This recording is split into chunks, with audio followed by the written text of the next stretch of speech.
مولاي صل وسلم دائما أبدا على حبيبك خير الخلق كلهم.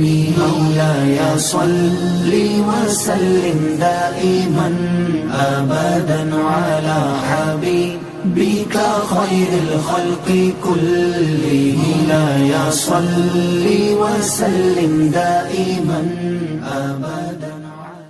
نحمده ونصلي ونسلم على حبيبه الكريم. أما بعد فأعوذ بالله من الشيطان الرجيم. بسم الله الرحمن الرحيم. وعلمك ما لم تكن تعلم وكان فضل الله عليك عظيما. صدق الله مولانا العظيم. حضرات گرامی، یہ بات تو تھوڑی سی عقل کے ساتھ بھی سمجھی جا سکتی ہے. کچھ شعور ہو تو یہ بات بڑی واضح ہے کہ اللہ تبارک و تعالیٰ نے جس کو پیدا کیا ہے اسے اتنی صلاحیت ضرور دی ہے کہ وہ زندگی گزار سکے. حتیٰ کہ جانوروں کو بھی پیدا کیا ہے تو ان میں بھی وہ صلاحیت رکھی ہے کہ وہ زندہ رہنے کی تگ و دو کر سکے. دیکھ لیجیے، اسے بھی خبر ہوتی ہے کہ یہ چارہ مجھے کھانا ہے اور یہ نہیں کھانا. ایک شعور اس کے اندر بھی ہے. کچھ چیزیں آپ آگے رکھتے ہیں وہ منہ پھیر لیتا ہے اور کچھ چیزوں کو وہ کھانے لگتا ہے تو معلوم ہوا اسے پہچان ہے کہ میرے لیے مفید کیا ہے اور غیر مفید کیا ہے. اسی طرح زندگی کا کوئی حصہ لے لیجیے. آپ پیار سے کسی جانور کو پچکار کے دیں تو وہ قریب آتا ہے، لیکن اگر آپ کا انداز مختلف ہو تو وہ بھاگ اٹھتا ہے، وہ زندگی میں آگے پیچھے ہونے لگتا ہے. اسی طرح سارے کے سارے جو بھی مخلوقات پیدا کی ہیں اسے یہ شعور دیا ہے کہ زندہ کیسے رہنا ہے، زندگی کیسے بچانی ہے اور زندگی کی پرورش کے لیے کیا کام کرنا ہے. یہ سب کو شعور دیا. حتیٰ کہ میں تو یہ بھی کہنے کو تیار ہوں کہ ایک کونپل کو بھی یہ شعور دیا ہے کہ اس نے کون سا پانی چوس لینا ہے، وہ بھی ہے. اور یہ ہے، ایک گندے پانی میں لگائی جائے کونپل نہیں پھوٹتی ہے. ایک پانی زہریلا ہو تو درخت کی شاخ نہیں نکلتی ہے. تو کیا چیز روکتی ہے اسے پھولنے سے؟ کیا چیز ہے کہ وہ وصول نہیں کر رہا ہے اس کی وہ چیز کو جو اس کے لیے مفید نہیں ہے؟ تو انسان نہیں، حیوانات نہیں، نباتات، ہر چیز اپنا نفع نقصان پہچاننے کی قوت رکھتی ہے اور اس نفع نقصان کے مطابق زندگی گزارتی ہے. یہی دنیا کا اصول ہے. کسی جگہ بھی دیکھ لیجیے، ہر جگہ یہی کیفیت اور یہی اصول کار فرما ہے. انسان اس اصول سے ماورا نہیں ہے. انسان بھی اسی شعور سے ہے. بچہ پیدا ہوتے ہوئے ماں کی چھاتی ٹٹولنے لگتا ہے، اسے خبر ہے کہ یہاں سے رزق ملے گا. اسے شعور آ گیا ہے. وہ کیوں نہیں انگلیوں کی طرف جاتا، وہ کیوں نہیں بازوؤں کی طرف جاتا. اس کا فطری رجحان ہی ایک طرف ہے جہاں سے اسے رزق ملنا ہے. تو معلوم ہوا کہ شعور کی جو ہم نے حد مقرر کی ہوئی ہے یہ تو بات کی بات ہے، قدرت نے ایک شعور دے دیا ہے. نفسیات والے کہتے ہیں کہ ہر چیز میں ایک شعور کی کوئی نہ کوئی حد موجود ہے. کوئی نہ کوئی حد موجود ہے. دنیا میں اللہ تعالیٰ نے کوئی چیز پیدا ہی نہیں کی ہے جس میں اس کو زندگی گزارنے کا شعور نہ دیا. وہ شعور رکھتا ہے، چیختا ہے اور دیکھتا ہے. یہ علیحدہ بات ہے کہ کسی کی چیخ آپ کو سنائی دیتی ہے اور کسی کو نہیں دیتی. کوئی سنتا ہے اور کوئی نہیں سنتا. جو حواس بیدار ہوتے جا رہے ہیں لوگ وہ بھی سننے لگ گئے ہیں جو کبھی نہیں سنا جا رہا تھا. تو معلوم ہوا کہ انسان کو بھی سب کچھ دیا ہے جو انسان کو چاہیے. اسے خوراک کی خبر دی ہے، اس کے تجربہ دیا ہے، کہ یہ چیز کھانی ہے یہ نہیں کھانی ہے، یہاں سانس لینا ہے یہاں نہیں لینا ہے، یہاں منہ پہ ہاتھ رکھ کے گزر جانا ہے اور یہاں لمبے لمبے سانس لینے ہیں، یہ خوراک اندر جائے گی تو مفید ہوگی اور یہ جائے گی تو نقصان دے گی۔ تو جو شعور بڑھتا ہے، نباتات سے زیادہ حیوانات کو شعور دیا، حیوانات سے زیادہ انسان کو شعور دیا، اور انسانوں میں بھی مدارج ہیں، کسی کا شعور بہت تیز، کوئی جاہل ہے بیچارہ، کچھ نہیں، ایک حیواناتی زندگی گزار رہا ہے، اس کا شعور اتنا ہی پست ہے، اور جو صاحب علم ہے اس کا شعور اتنا ہی موجود۔ دیکھیے نبض پہ ہاتھ رکھ کے آپ کچھ نہیں دیکھتے، ایک پتہ چلتا ہے کہ دھڑکن آ رہی ہے، لیکن یہی ایک صاحب علم جب ہاتھ رکھتا ہے تو وہ اندر کی کیفیات جاننے لگتا ہے، سبحان اللہ، وہ جاننے لگتا ہے کہ اس کے اندر کیا ہے، یہ دھڑکن کس قسم کی ہے، وہ کیسے ہے۔ ماتھے پہ ہاتھ رکھ کے ہمیں گرم و سرد تو پتہ چلتا ہے، لیکن کیا ہے اندر یہ وہی جانتا ہے جو صاحب شعور ہے، جسے یہ عقل دی گئی ہے۔ تو جو انسان آگے بڑھتا ہے عقل کا معیار بھی بڑھتا چلا جاتا ہے، اور وہ شعور کے ساتھ آگے بڑھتا چلا جاتا ہے۔ جو بھی کسی کام کا ماہر ہو وہ دوسروں سے زیادہ باشعور ہوتا ہے، یہ قانون ہے دنیا کا۔ ایک آدمی کو 10 آدمیوں کا نگران مقرر کیا جائے تو اسے 10 آدمیوں کی دلچسپیاں، میلانات، رجحانات جاننے چاہیے، تبھی وہ اچھی طرح ان کی رہنمائی کر سکے۔ ایک حکمران جو تخت پہ بیٹھ جاتا ہے، جتنی رعایا ہے اس کے مطالبات، اس کی ضروریات کو جب تک نہ دیکھے گا وہ اچھا حکمران نہیں بنے گا۔ تو جو منصب بڑھتا ہے شعور کی قوتیں بڑھتی ہیں اور ضرورت بڑھتی ہے۔ سوچئے ایک وجود کے لیے ضروری ہے کہ وہ اپنے ماتحتوں کا شعور حاصل کرے، تو قدرت نے یہ اصول انبیاء کرام پہ نافذ نہیں کیا، جتنی امت دی اتنا ہی نبی کو شعور بھی دیا، نبی کو اتنا ہی علم دیا کہ یہ تیری امت ہے، اس امت کو تو جان، اور اس امت کے لیے جن کی ضروریات کیا ہیں۔ ایک ضرورت یہ ہے کہ وہ دعویٰ کرتا ہے کہ میں بڑا رب ہوں، اب اس کو منوانے کے لیے نبی کا شعور اور ہوتا ہے، ایک شعور ہی اور ہوتا ہے، اور ایک یہ ہے کہ وہ جو خارق عادت دیکھنا چاہتے ہیں کہ جو کوئی کر نہیں سکتا کرے تو اس کا شعور ہی اور ہوتا ہے۔ انبیاء کرام کی تاریخ پڑھ لیجئے، کسی کا معجزہ دوسرے سے ملتا نہیں ہے، ایک کا معجزہ کچھ ہے دوسرے کا کچھ ہے۔ معلوم ہوا قوم کا مطالبہ دوسرا تھا، قوم کی ضرورت دوسری تھی، کہیں ضرورت تھی کہ ہاتھ کا عصا بھی طاقت کا نشان بن جائے کہ سامنے جو کھڑا تھا وہ طاقت پر اپنا رعب جما رہا تھا، وہ اپنی طاقت پہ ناز کر رہا تھا، اس لیے کہا کہ یہ عصائے موسوی بھی چاہیے، یہ موسیٰ علیہ السلام کا ڈنڈا اتنی طاقت کا مظہر بننا چاہیے کہ سامنے تخت پہ بیٹھے ہوئے کی طاقت زیر ہو جائے۔ یہی کیونکہ ان کے نبی بنائے تھے، اور نبی کو کیونکہ اپنی امت کا شعور دینا تھا، اپنی امت کے بڑھ کر علم دینا تھا، اس لیے طاقت بھی بڑھ کے دی۔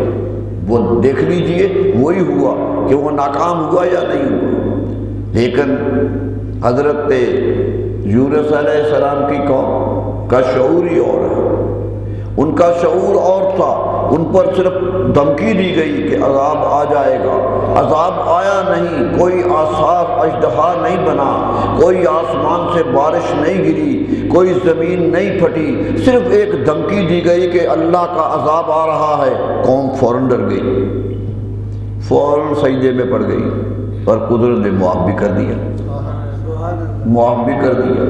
تو بتا دیا کہ تم جب مجموعی طور پر میرے نبی کی قوت پر اعتماد کرنے لگ جاؤ گے تو میری رحمت آئے گی، اور اگر نہیں کرو گے تو رحمت نہیں آئے گی۔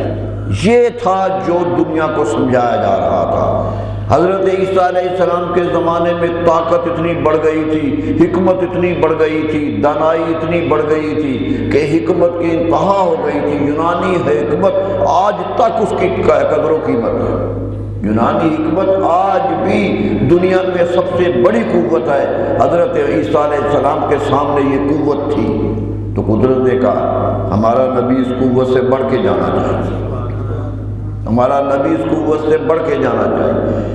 وہ اگر ایک بیمار کو ہاتھ کی انگلیوں سے ٹٹول لیتے ہیں اور اس کے علاج کے لیے میری پیدا کی ہوئی ادویہ میں سے دوا ڈھونڈ لیتے ہیں، اتنا تجربہ ہو گیا ہے کہ میں نے اس جو بیماری پیدا کی ہے اس کی دوا بھی پیدا کی ہوئی ہے۔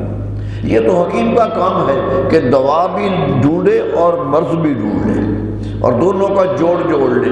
کہا کوئی ایسی دعا نہیں ہے، حدیث میں آتا ہے کوئی بیماری رب نے پیدا نہیں کی جس کی دعا پیدا نہیں کی، ہر بیماری کی دعا پیدا کی ہے۔ حکیم کا صرف کام یہ ہے کہ بیماری بھی سمجھ لے اور وہ دعا بھی جان لے کہ جو کہاں پیدا کی گئی، وہ ڈھونڈ کے لے آئے اور جوڑ دے تو شفا ہو جاتی۔ یہی حکمت تھی۔ تو کہا کہ ان کے تو یہ تو شفا دینے کے بڑے قابل ہو گئے ہیں، لیکن نبی ہے ہمارا، اس کی طاقت زیادہ ہونی چاہیے۔ کیا ہو، یہ بیمار کو سیدھا کر دیتے ہیں، لیکن جب کوئی مر جائے تو پھر ہاتھ اٹھا لیتے ہیں، پھر کہتے ہیں کہ اللہ کی مرضی ہے۔ کہتے ہیں ڈاکٹر بیماری کا علاج کرتا ہے، موت کا علاج نہیں کرتا، موت سے بے بس ہو جاتے ہیں۔ تو فرمایا نبی کو اتنی قوت دو کہ یہ مردوں کو زندہ کر دے، اتنی قوت دو کہ یہ کم باذن اللہ کہے کھڑا ہو کر اور لوگ زندہ ہو جائے۔ یہی ہوا حاضر کی قبر پہ کھڑے ہو کے کہا موسیٰ علیہ السلام نے کم بے، لوگ کہنے لگے آپ ہم تو بڑے حکیم ہیں، مر رہا ہوتا ہے تڑپ رہا ہوتا ہے ٹھیک کر دیتے۔ فرمایا جو ٹھیک ہونے سے رہ گیا ہے، جو چلا گیا ہے تمہارے ہاتھ سے، وہ مجھے دکھاؤ۔ تو قبر پہ لے گئے، بڑی پرانی قبر پہ کہ یہاں ایک مردہ ہے۔ آپ نے کہا کم باذن اللہ، اللہ کے حکم سے کھڑے ہو جاؤ۔ مردہ کپڑے جھاڑتے ہوئے باہر آ گیا اور اپنا نام بھی بتانے لگا کہ میں فلاں ہوں، آذر نام ہے میرا، میں نوح علیہ السلام کے زمانے سے قبر میں ہوں، صدیاں گزر گئی۔ تو بتا دیا کہ جو کچھ سامنے آئے گا میرا نبی اس سے طاقتور ہوگا۔ یہی طاقت قدرت نے ہر جگہ دکھائی ہے، کیونکہ اگر یہ طاقت نہ ہو تو پھر نبی کو کون مانے، پھر تسلیم کیسے کرے۔ یہی ہوا سب کو۔ حضرت نوح علیہ السلام آئے، قوم اتنی بے باک ہو گئی تھی کہ ماننے کو تیار نہیں تھی۔ مہجور قرآن کہتا، وہ کہتے تھے ہم لوگ آپ کو چھوڑ چکے ہیں، آپ کے تو پاس بھی نہیں آنا چاہتے۔ تو نوح علیہ السلام جب دیکھنے لگے کہ قوم نہیں مانتی ہے تو ہاتھ اٹھا دیے۔ یہ بھی بتا دیا کہ میرا نبی اپنی قوت ساری اپنے رب سے لے کے آتا ہے، اس کے تعلق کو یاد رکھو۔ یہی تمہیں پہچان ہونی چاہیے کہ بندے کا رب سے تعلق جڑتا کیسے ہے، یہی پہچان کرواتے ہیں نبی کہ دیکھ لو ہاتھ اٹھا رہا ہوں، رب لا تذر علی الارض من الکافرین دیارا۔ کہا اے میرے رب اس بستی میں، اس زمین پر کافروں کا کوئی گھر بھی نہ چھوڑ، سب تباہ کر۔ قدرت نے یہ نہیں کہا کہ اے نبی، اے نوح علیہ السلام یہ تو میری پیدا کی ہوئی لوگ ہیں، یہ تو میں خالق ہوں ان کا، تو میری مخلوق کو مارنا چاہتا ہے، میں نے تو ان کو پیدا کیا، میں نے کیا میں شعور سے پیدا نہیں کیا، کیا میں جانتا نہیں تھا ان کو پیدا کرتے ہوئے؟ فرمایا نہیں اے اللہ، پیدا تو نے کیا تھا ان کو کہ یہ پہچانے نیکی کو، یہ نہیں پہچان رہے، اب تیرا پیدا کرنے کی مسلط کے خلاف جا رہے ہیں، اس لیے تخلیق کو اب آگے بڑھنا نہیں ہے، اسے رک جانا ہے۔ سوچئے ادھر اللہ پیدا کر رہا ہے اور موسیٰ علیہ السلام کہہ رہا ہے کہ ایک کو بھی نہ چھوڑو، اور اسے ہی کہہ رہے ہیں جس نے پیدا کیا، تو کیا اس نے مانا نہیں؟ یہ تو نہیں کہا کہ نوح علیہ السلام یہ مطالبہ نہ کرو، یہ تو میری مخلوق ہے، یہ تو میں نے پیدا کیے ہوئے، میری بنائی ہوئی چیز کو کیوں مروانا چاہتے ہو؟ فرمایا نہیں، ہم تباہ کر دیں گے، اور ایسی تباہی کی کہ دنیا ختم کر دیں۔ تو معلوم ہوا یہ دو چیزیں نکلی اس سے، ایک کہ نبی کی طاقت کو تسلیم کرو، اور ایک نبی کا اپنے رب سے رابطہ تسلیم کرو کہ اس کا تعلق اپنے رب سے ہوتا ہے۔ اب نبی کی زبان سے نبی نہیں بول رہا ہوتا، رب کا پیغام بول رہا ہوتا، نبی کا پیغام رب کا پیغام ہوتا ہے۔ اور یہی بات نبی صلی اللہ علیہ وسلم نے جب کہی تھی تو قرآن نے کہا تھا ما ینطق عن الہوی ان هو الا وحی یوحی، اے لوگوں میرا نبی اپنی مرضی سے نہیں بولتا، یہ تو ہماری وحی ہوتی ہے کہ بولتا ہے۔ ہم کہتے ہیں دل میں ڈال دیں، جبریل آ جائے خود آواز دے دے، کسی طرح حکم ہمارا ہوتا ہے، سارے حکم ہمارے ہوتے ہیں، یہ ان کا حکم نہ سمجھو۔ خیبر فتح کیا تو لوگوں نے پوچھا کہ حضور یہ گدھے کے بارے میں کیا حکم ہے، یہ جو گھروں میں گدھے پلتے ہیں ان کے بارے میں کیا حکم ہے؟ کوئی قرآن کی آیت نہیں آئی تھی، کوئی حکم نہیں آیا تھا کہ یہ حرام ہے یا حلال ہے۔ نبی صلی اللہ علیہ وسلم خیبر کے میدان میں خیبر فتح کر کے کھڑے ہو گئے، فرمایا لوگوں سنو، انا احرمہ، میں اسے حرام کر رہا ہوں۔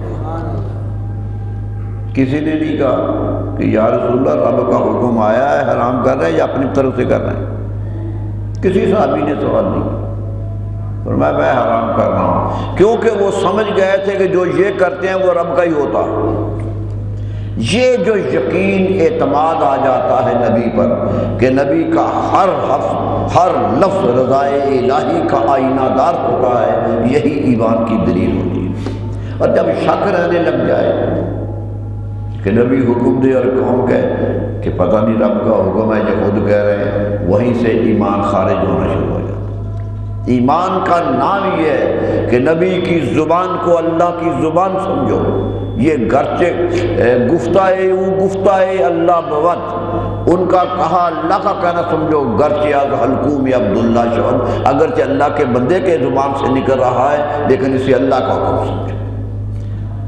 لوگوں کے سامنے اللہ بولتا نہیں ہے، کسی نے بولتے نہیں سنا، وہ اپنے نبیوں کی زبان سے بولتا ہے، وہ اپنے نبیوں کی زبان سے دنیا کو نصیحت کرتا ہے۔ تو میرے دوستو جو کہنا میں چاہ رہا ہوں کہ ہر نبی کو وہ قوت دی جو اس دور کی ضرورت تھی، جو اس دور پر قابض آنے کی ضرورت تھی۔ ہر دور کے ہر نبی نے اپنی طاقت منوائی، اسی لیے دین آگے چلا، اسی لیے دین آگے چلا۔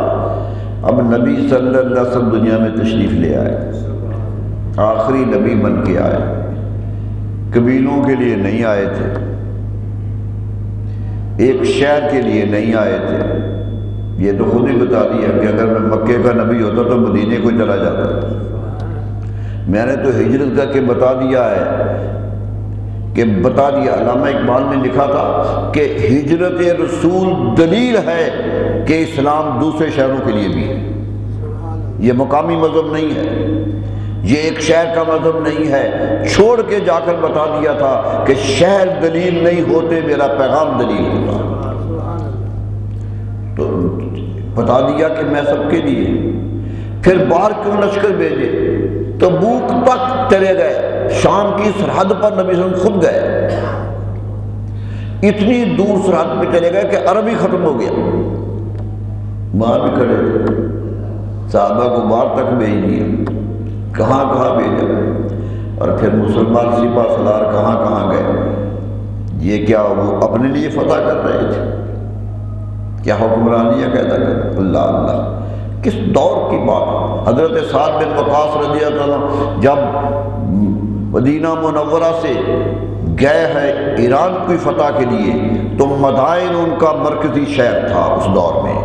مدائن وہ تھا جہاں پادری رہتے تھے، جہاں بڑے بڑے مذہبی رہنما رہتے تھے، وہاں قلعہ تھا ایک بہت مضبوط جس کو وہ سمجھتے تھے کوئی فتح ہی نہیں کر سکتا، اور سامنے دریا بہتا تھا کہ پانی عبور ہی نہیں کیا جا سکتا، بڑے محفوظ بیٹھے تھے، مسلمان آگے بڑھ رہے تھے، آواز انہیں پہنچ رہی تھی کہ مسلمان آ رہے ہیں، لیکن خوف انہیں اس لیے نہیں تھا کہ مسلمان اس سے آگے نہیں آ سکتے۔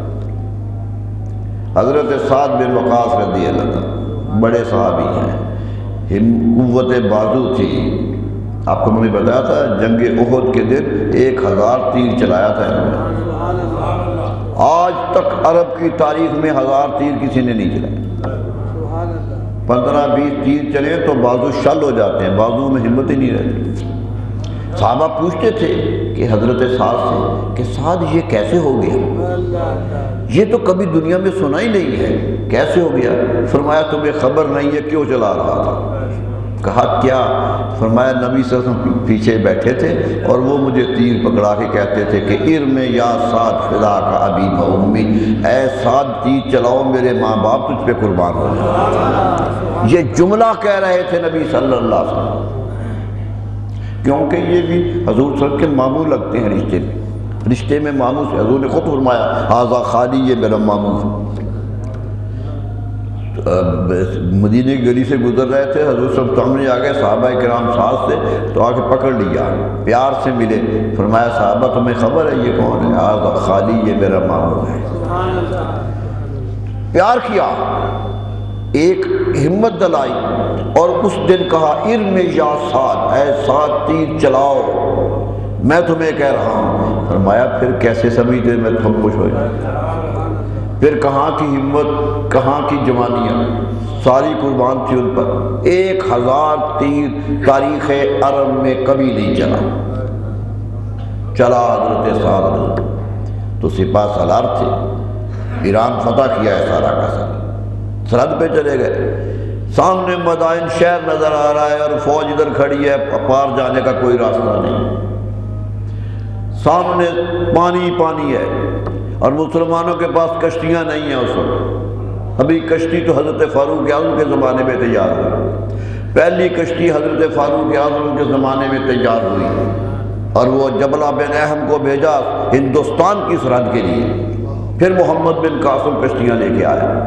کشتی تو بہت بعد کی ایجاد ہے. اس زمانے میں تو گھوڑوں پہ جنگ ہوتی تھی، اونٹوں پہ جاتے تھے. تو آگے آگے گھوڑوں پہ کھڑے تھے، گھوڑے تھے لشکر کے پاس اور سامنے پانی تھا. چپ ہو گئے سارے کہ بس اب حد آ گئی، جنگ کی حد ہو گئی، آگے تو جا نہیں سکتے.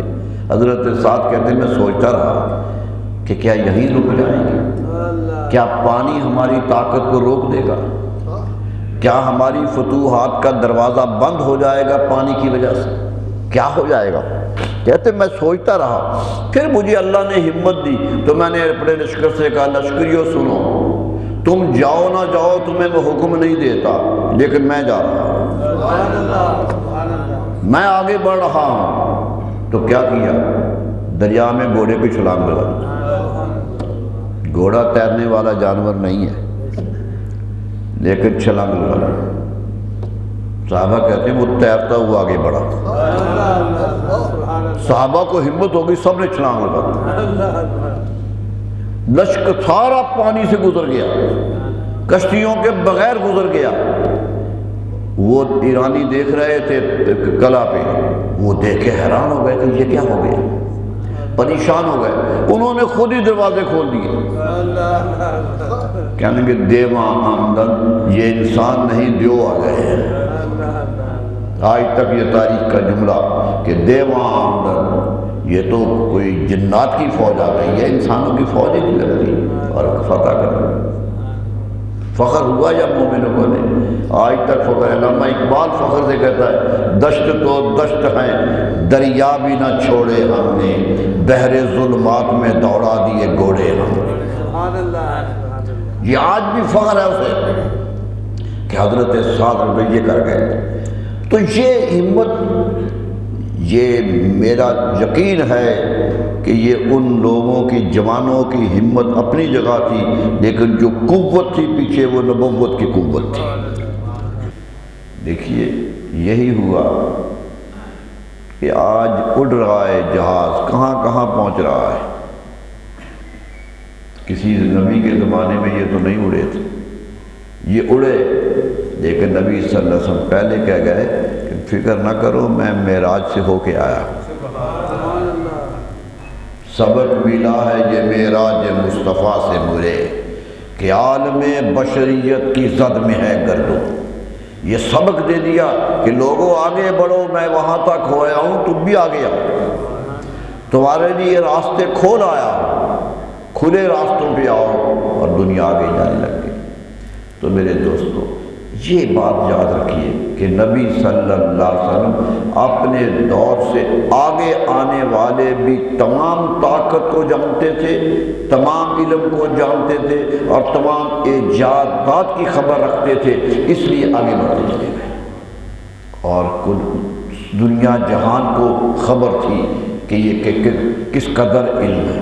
صحابہ پوچھتے تھے آپ، یہ نہیں کہ صحابہ گھبراتے نہیں تھے، وہ اپنا ذکر کرتے تھے اور اپنے اندر کی باتیں بتا دیتے تھے۔ انہیں خبر تھی کہ ہم نہ بتائیں گے تو یہ خود جان لیں گے۔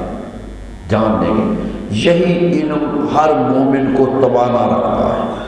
آج بھی ہمیں یہی حوصلہ ہے کہ ہم جو کچھ کر رہے ہیں نبی صلی اللہ علیہ وسلم کے علم میں ہے، اور جب علم میں ہو تو پھر ذمہ داری بڑھ جایا کرتی ہے۔ یاد رکھ لیجیے، ایک آدمی دوسرے کو جانتا ہو تو وہ گھبراتا ہے کوئی ایسے کام کرنے جو اس کے خلاف جائے، ہوتا ہے۔ پتہ نہ ہو تو خفیہ کر لے، چھپ کے کر لے کہ وہ کہاں جانتا۔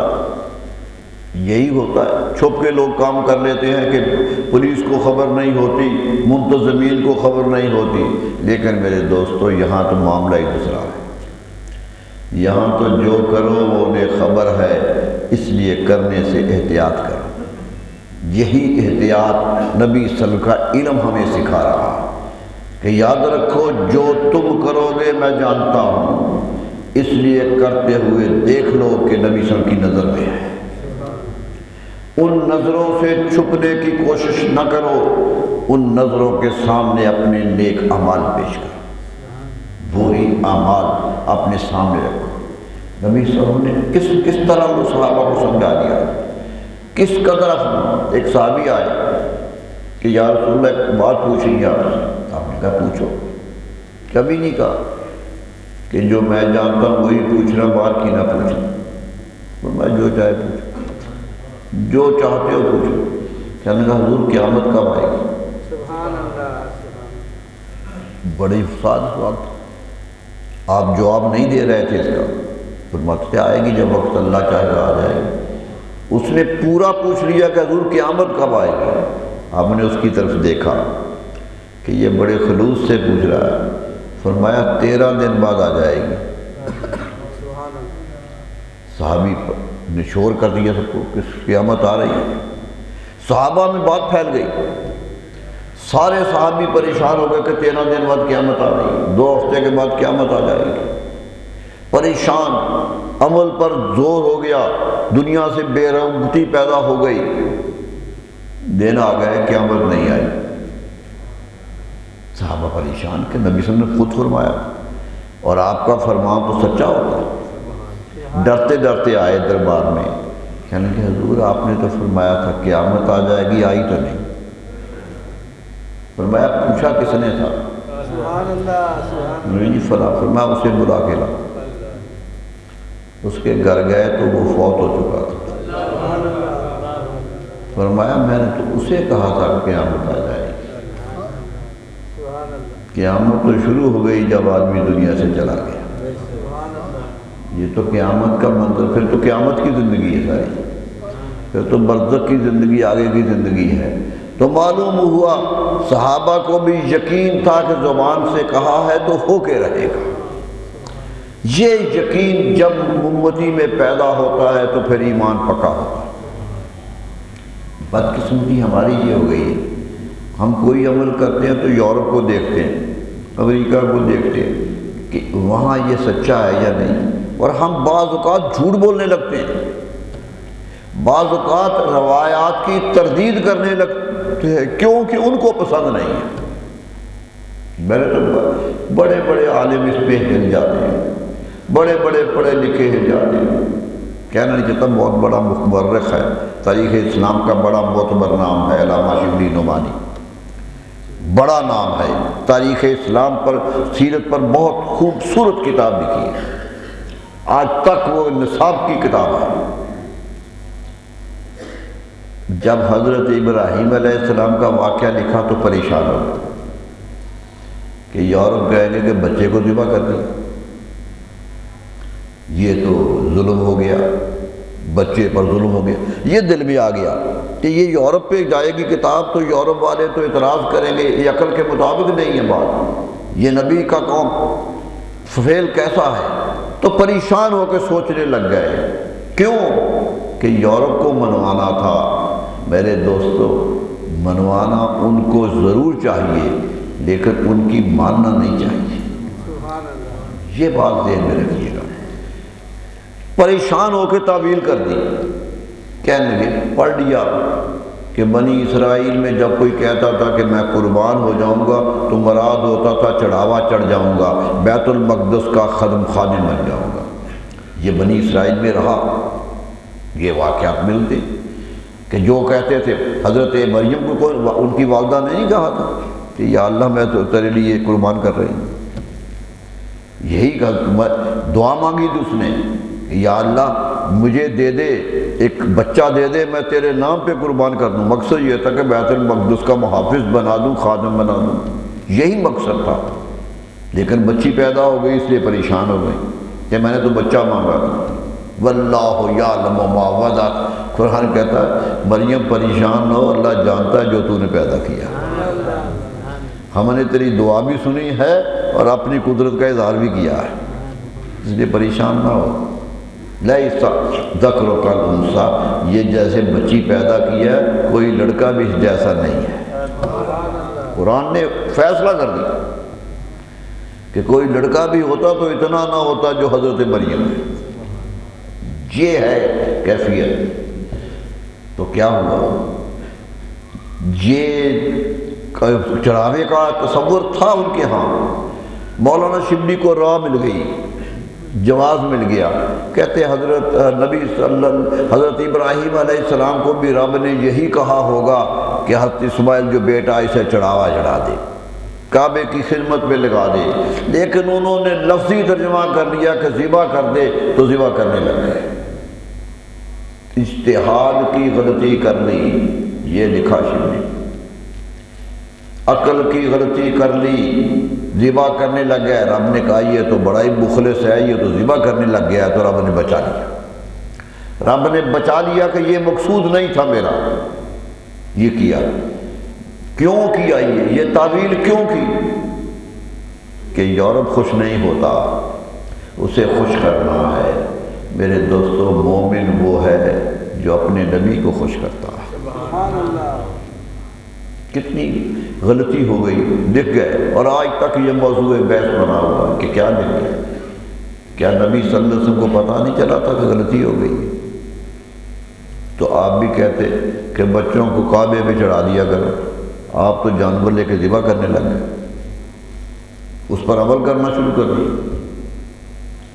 سنت ابراہیم کہہ دیا کہ یہ ذبح کرنا یہ سنت ابراہیم علیہ السلام ہے۔ نبی صلی اللہ علیہ وسلم تو تصدیق کر رہے ہیں کہ جو انہوں نے کیا وہی سنت ہے۔ بیٹا کہہ رہا ہے کہ اے اللہ آپ کو رب، اے ابراہیم علیہ السلام میرے والد گرامی، رب نے حکم دیا ہے۔ ہم صرف تو دنیا میں سب سے بڑی خرابی یہ آئی ہے کہ جب سے مومن دوسروں سے مرعوب ہو گیا ہے وہ اپنے حقائق کو چھوڑنے لگ گیا۔ سر سید احمد خان نے کیا؟ موضوع یورپ نہیں مانتا، موضوع سے انکار کر دیا کہ یہ موضوع کیسے ہوگا، یہ کیسے ہو گیا ہوگا، چاند کیسے ٹوٹا ہوگا، سورج کیسے واپس آیا ہوگا، یہ تو عناصر فطرت ہیں، ہلتے ہی نہیں ہیں۔ لیکن نہیں سوچا کہ اگر موضوع نہ ہوا ہوتا تو رسول اللہ نبی کیسے ہوتے؟ نبی کو تو فرشتہ آیا تھا نہ کسی نے دیکھا نہ کچھ کہا۔ فرشتے کا آنا معجزہ نہیں ہے، کسی پر کیوں نہیں آتا؟ معجزے سے تو نبوت کی ابتدا ہوتی ہے، نبی شروع اس سے ہوتا ہے کہ میں دنیا سے منفرد ہوں، لوگوں میں وہ ہوں کہ میری تقلید کرنی ہے، میں رب کی پناہ میں آیا ہوں، میں تمہارے لیے نمونہ بن کے آیا۔ یہ تو کہا جا سکتا تھا کہ رسول تمہارے ان کاموں میں نمونہ ہے جو وہ کرتے رہے، جو بعد میں کرو اس کے لیے تم خود نمونہ ہو۔ فرمایا نہیں، قیامت تک جو بھی کرو گے میرے رسول کو دیکھ کے ہی کرو۔ یہی کہا کہ قیامت میں سرخروئی چاہتے ہو تو میرے رسول کو دیکھو۔ حتیٰ کہ یہ کہہ دیا من کان یرجو اللہ، جو آدمی اللہ کی تلاش کرنا چاہے اس کے لیے بھی میرا رسول ہی نمونہ ہے۔ اللہ کی تلاش رسول کو چھوڑ کے کرو گے تو وہ تلاش الہ نہیں ہوگی، اللہ کی تلاش ہی نہیں ہوگی، وہ تمہارا فریب ہوگا۔ تلاش کرو رب کی تو میرے رسول کو دیکھ کے کرو کہ جیسے وہ کرتے تھے۔ تو محسوس ہوا کہ آج ہمیں تسلیم کرنا ہے کہ نبی صلی اللہ علیہ وسلم کی وہ جو 63 سالہ زندگی ہے وہ ہر دور کے لیے نمونہ ہے اور ہر دور کے لیے رہنما ہے، اور اس یقین کے ساتھ مومن ہونا ہے کہ جس طرح صحابہ یقین کے ساتھ رسول اللہ کو مانتے تھے، ہمیں بھی اسی یقین کے ساتھ رسول اللہ کو ماننا ہے، اسی یقین کے ساتھ آگے بڑھنا ہے۔ آج بھی ان کا حکم اتنا ہی ضروری ہے جتنا صحابہ کے لیے ضروری تھا۔ ضروری تھا یا نہیں تھا؟ جس کو کہا یہ کر دو یہ کر دو، جس کو حکم دے دیا کسی نے انکار نہیں کی، کوئی پیچھے نہیں ہٹا۔ ایسے ایسے بھی حکم دے دیے جو بظاہر نظر نہیں آتے تھے، ایسے ایسے بھی حکم دے دیے جو عام لوگ ماننے کو تیار نہیں ہوتے تھے، لیکن صحابہ کی عظمت دیکھیے کہ جو حکم زبان سے نکلا سر جھکا دیا۔ کسی نے نہیں کہا حضور تلواریں تو 2 ہیں، اب مکے والوں سے لڑنے چلے ہیں، وہ تو ایک آدمی کے پاس کئی تلواریں، وہ تو جشن مناتے ہوئے آ رہے ہیں، ان کے پاس تو لشکر بھی بڑا ہے، ہم تھوڑے ہیں، اور بچے بھی ہیں بوڑھے بھی ہیں، ہم تو جوان لڑنے کے قابل بہت تھوڑے ہیں۔ 313 تو سارے کے سارے مل کر تھے، جس میں بچے بھی شامل تھے بوڑھے بھی شامل تھے، لڑنے کے قابل تو چند لوگ تھے، کسی نے نہیں کہا، ایک کا سوال نہیں آیا۔ یہی کہا اللہ اللہ۔ حضرت مقداد بن اسود رضی اللہ عنہ سے پوچھا، یہ انصار مدینہ میں سے ہیں، حضور نے پوچھا تمہارا کیا خیال ہے، لڑنے چلیں یا نہ چلیں؟ مسجد نبوی بیٹھ کے صحابہ کو بٹھایا ہوا ہے، پوچھ رہے ہیں کہ مکے والے آ رہے ہیں، جانا ہے یا نہیں جانا؟ حضرت مقداد کہنے یا رسول اللہ ایک بات ہماری عرض سن لیجیے، ایک عرض یاد رکھ لیجیے کہ ہم موسیٰ علیہ السلام کی قوم نہیں ہیں۔ جملہ کیا کہا کہ ہم موسیٰ علیہ السلام کی قوم نہیں ہے، ہمارا فخر ہے کہ ہم آپ کی امت ہیں۔ آپ زبان سے نکالیے تو صحیح، پھر دیکھیے تعبیر کیسے ہوتی ہے۔ یہ نہیں کہ ہم پیچھے ہٹ جائیں گے کہ جی آپ خود لڑکے آئے۔ انہوں نے کہا تھا نا کہ اذهب انت وربك فقاتلا انا هنا قاعدون، اے موسیٰ جاؤ اپنے رب کو ساتھ لے کے جاؤ اور لڑو، ہم یہاں کھڑے ہیں، ہم یہاں بیٹھے انتظار کر رہے ہیں۔ وہ انتظار کر رہے تھے اور موسیٰ علیہ السلام کو اکیلا بھیج رہے تھے کہ رب کو لے کے جاؤ۔ فرمایا نہیں، ہم موسیٰ علیہ السلام کی قوم نہیں ہے۔ قال اللہ، یہ شیوا نہیں ہے با وفاؤں کا، پیا ہے دودھ ہم لوگوں نے غیرت والی ماں کا۔ ایک جذبات میں آ گئے، بڑی محبت سے کہا، رسول اللہ صلی اللہ علیہ وسلم نے ہاتھ اٹھا دیے کہ یا اللہ انہیں استقامت عطا، انہیں اپنے قول کی صداقت ثابت کرنے کی توفیق عطا۔ میرے دوستو، دعائیں بھی وہی لیتے ہیں جو تعمیل حکم کرتے ہیں، جو بات مان لیتے ہیں وہی دعاؤں کے مستحق ٹھہرتے ہیں، وہی رحمتوں کے مستحق ٹھہرتے ہیں۔ تو ایک جگہ آج ہمیں سوال ہوتا ہے کہ یہ جائز ہے یا نہیں ہے۔ آج جھگڑا 20 سال سے چل رہا ہے کہ سود حلال ہے یا حرام ہے، آج بھی اسٹیٹ بینک پر یہ ایجنڈے پہ پڑا ہے، آج بھی نظریاتی کونسل کے ایجنڈے پہ پڑا ہے، آج بھی فیڈرل شریعت کے ایجنڈے پہ پڑا ہے کہ سود حرام ہے یا نہیں۔ سال میں کئی میٹنگیں ہوتی ہیں اور آخر پہ کہہ دیتے کہ ابھی اور سوچئے، ابھی اور سوچئے۔ میرے دوستو صحابہ نے تو نہیں سوچا، آ گیا تھا۔ روایت ہے کہ جو ہاتھ میں پیالہ پکڑ کے پینے لگے تھے، آواز آ گئی کہ حرام ہو گئی ہے، وہیں پھینک دیا۔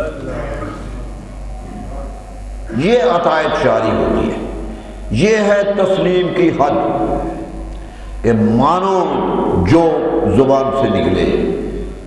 آج ہماری زوال کی باعث یہ ہے کہ ہمیں ماننے میں تردد ہے، ہمیں حکم میں شک ہے۔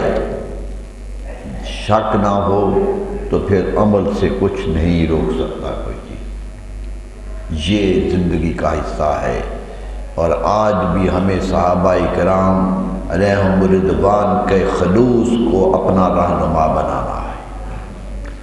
کیا ہو گیا؟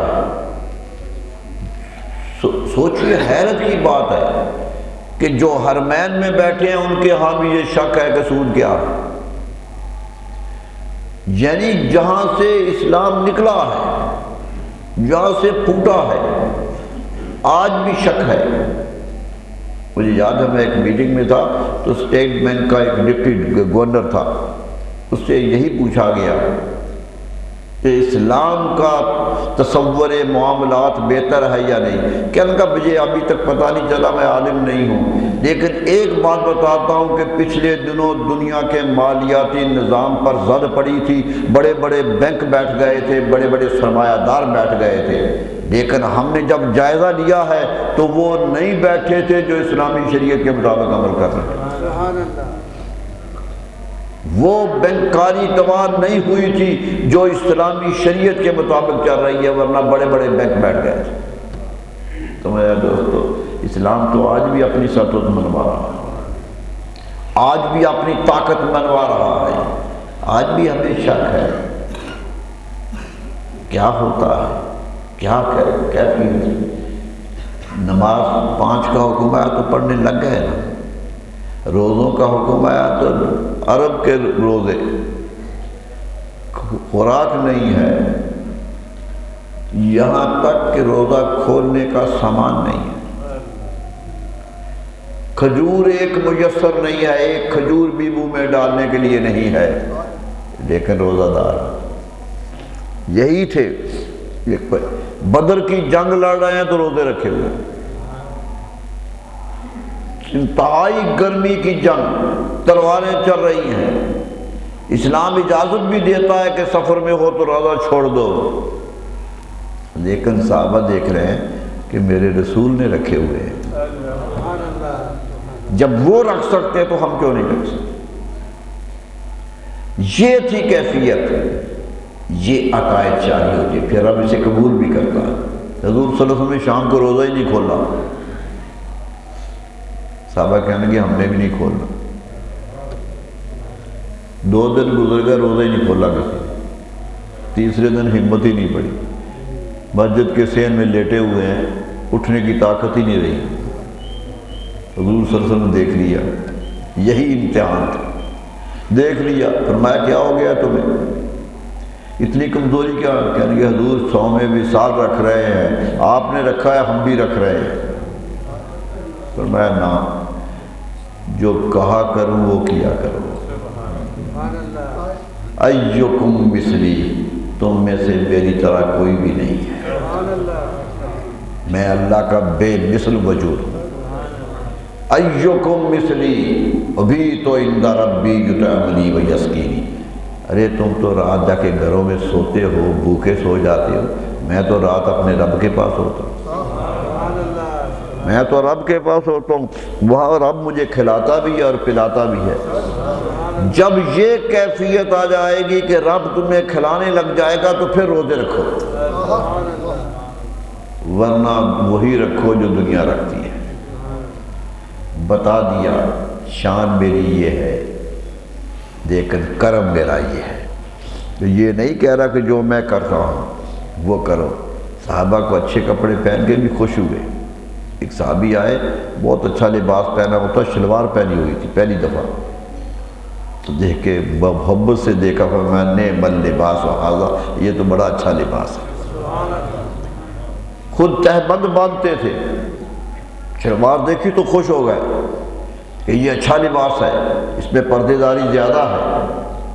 تو معلوم ہوتا ہے کہ وہ صحابہ کو تکلیف نہیں دینا چاہتے تھے، صحابہ کی خوشی میں خوشی رکھنا چاہتے تھے، لیکن عمل پر صحابہ کی مداومت بھی دیکھی۔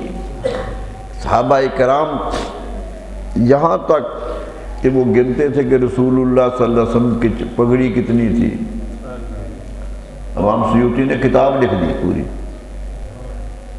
کہ نبی صلی اللہ علیہ وسلم کی پگڑی کیا تھی، روز کتنی کیسی باندھتے تھے، 5 وقت کیسے باندھتے تھے، جمعے کو کیسے باندھتے تھے، عیدین کو کیسے باندھتے تھے، پوری کتاب آ گئی۔ یعنی کتنے غور سے دیکھا، لمبائی بھی بتا دی، چوڑائی بھی بتا دی، رنگ بھی بتا دیا، ایک ایک پر تحقیق۔ تو معلوم ہوتا ہے محبت کرنے والا دیکھتا ہے کہ میرا رسول کیسا ہے، دیکھ۔ اور مجھے تو حیرت ہوتی ہے کہ پیار کس طرح کرتے تھے۔ حدیث میں آتا ہے کہ نبی صلی اللہ علیہ وسلم جب دنیا سے گئے تو داڑھی کے 17 بال سفید تھے۔ کس نے گنے تھے؟ صحابہ تو ایک ایک بال دیکھ رہے تھے، اور میں پوری داڑھی میں 17 بال تھے جو سفید ہو گئے تھے، باقی سارے سیاہی تھے جب دنیا سے۔ تو سوچئے کہ کس طرح نبی صلی اللہ علیہ وسلم کے ایک جانثار کی کیفیت تھی صحابہ کرام رضی اللہ عنہ، ہر وقت انہی پر نظر تھی۔ آج بھی میرا تو ایمان یہ ہے کہ جو مومن صادق ہوتا ہے اس کی قدم قدم پہ نظر اپنے رسول پہ ہی، وہ انہیں دیکھتا رہتا ہے، اور دیکھتا اتنے شوق سے دیکھتا رہتا ہے، انہیں پڑھتا رہتا ہے، ان کے جانے آنے کے کیفیت جانتا رہتا ہے۔ اور مجھے یہ یقین ہے کہ اللہ رحیم و کریم ہے، جو اس طرح گم ہو کے رہتا ہے آخر وہ انہیں دیکھ بھی لیتا، وہ آ بھی جاتے ہیں۔ شرط صرف یہ ہے کہ ان کی محبت پیدا کی جائے، اعتماد پیدا کیا جائے اپنے آپ پر۔ آج میں بڑے درد سے یہ کہنا چاہتا ہوں، آج نبی صلی اللہ علیہ وسلم پر ایمان روایتی ہے کہ باپ مومن تھا بیٹا مومن ہے، وہ جو شوق اور محبت کی لگن تھی وہ نہیں پیدا ہو رہی، جس سے نقصان ہو رہا۔ اگر لگن پیدا ہو جائے تو مدینے میں رہے یا مکے میں رہے یا عجم میں رہے یا مشرق میں رہے، جہاں بھی رہے وہ میرے رسول کا نمائندہ ہوتا ہے، وہ نمائندہ ہوتا ہے، وہ وہاں بھی ہوتا ہے۔ دیکھتا نبی صلی اللہ علیہ وسلم کی نظر سے غائب نہیں ہوتا، وہ نظر میں ہوتا ہے، نظر رحمت اس پہ آتی ہے جہاں بھی وہ نبی صلی اللہ علیہ وسلم کی محبت میں جیتا ہے۔ تو میرے دوستو کوشش کیجیے کہ ہماری زندگیاں ان کی محبت میں گزریں، ان کے پیار میں گزریں۔ کبھی شک نہ کیجیے کہ یہ کام کیسے ہو گیا، جو ہو گیا سوال نہ کیجیے، اس کو کرنے کی کوشش کیجیے۔ دلیل پوچھتے ہیں، جوان پوچھتے ہیں جی یہ کیسے کر دیا؟ میرے دوستو کر دیا۔ صحابہ کرام کہتے تھے، یہ نہیں پوچھتے تھے کہ یا رسول اللہ کیسے کیا، فرمایا تھا یا رسول اللہ آپ نے کیا۔ پوچھتے یہ تھے کہ آپ نے کہا ہے۔ صحابی آیا نبی صلی اللہ علیہ وسلم کے دربار میں کہ یا رسول اللہ یہ مجھے کسی نے سنایا ہے، آپ نے کہا؟ آپ نے کہا ہاں میں نے کہا حضوری مان لیا۔ یہ تھا ایمان جو زندگی بھر کا ایمان ہے۔ اللہ تعالیٰ سے دعا ہے کہ اللہ ہمیں ایسے ایمان کی توفیق عطا فرمائے۔ بہت کوشش کیجیے، محنت کیجیے، کامیابی زندگی کی یہی ہے، عقبہ بھی کامیاب ہے، آخرت بھی کامیاب ہے، اللہ کے حضور شرف بھی حاصل ہے اسے جو رسول اللہ صلی اللہ علیہ وسلم کی اتباع میں زندگی گزارتا ہے۔ آج جو کہ پریشانیوں سے بچنے کا ایک ہی ذریعہ ہے کہ دامن رسول صلی اللہ علیہ وسلم کو سامنے لیجیے، ان کے دامن میں آ جائیے، کہ وہ اس دامن میں پناہ بھی ہے، اس دامن میں حفاظت بھی ہے، اور اس دامن میں نجات بھی ہے۔ اللہ تعالیٰ ایسی نجات کی ہمیں توفیق عطا فرمائے۔ مولاي صل وسلم دائما أبدا على حبيبك خير الخلق كلهم مولاي صل وسلم دائما أبدا على حبيبك خير الخلق كلهم مولاي صل وسلم دائما أبدا